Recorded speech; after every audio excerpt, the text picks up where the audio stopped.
নমস্কার বন্ধুরা, মিনুর রান্নাঘরে আপনাদের স্বাগত। আজকে একটা মাছের তেলের রেসিপি করে দেখাবো।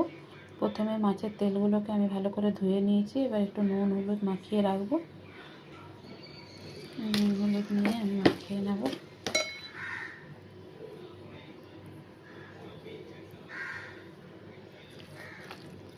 আমি নুন হলুদ মাখিয়ে নিয়েছি।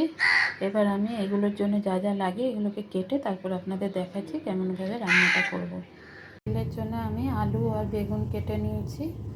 তার সাথে আমি যেগুলো লাগবে সেগুলো নিচ্ছি। আমি নিয়েছি কাঁচা লঙ্কা, পেঁয়াজ, টমেটো, ক্যাপসিকাম, ধনেপাতা আর কয়েক টুকরো রসুন আর আদা। এটা আমি পেস্ট করে দেব।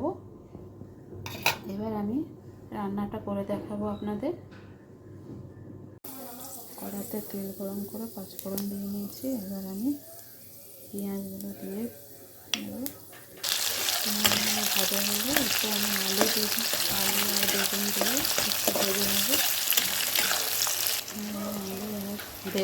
আলু আর বেগুন দিয়ে দিলাম।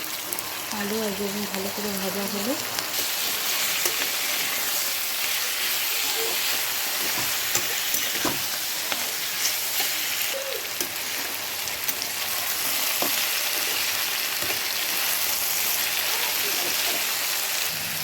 এবার আমি মাছের তেলগুলোকে দিয়ে দেবো।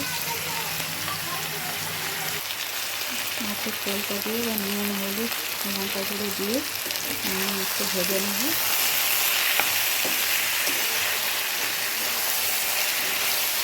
আমি এতে ক্যাপসিকাম, কাঁচা লঙ্কা, টমেটো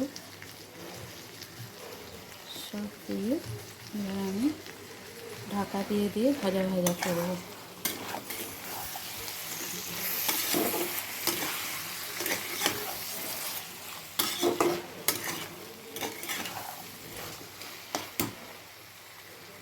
এবার আমি আদা রসুনের পেস্টটা দিয়ে নিয়ে আবার একটু নাড়াচাড়া করে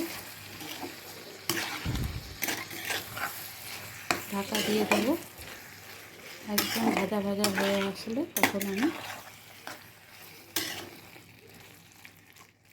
একবার ঢাকা দিয়ে নিই। তারপর এখনও হয়নি।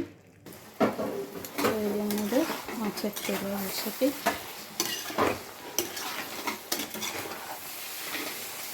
আপনাদের এই রেসিপিটা কেমন লাগলো সেটা কমেন্ট করে জানাবেন। একটা লাইক শেয়ার ফলো সাবস্ক্রাইব করে পাশে থাকার অনুরোধ রইল। ধন্যবাদ।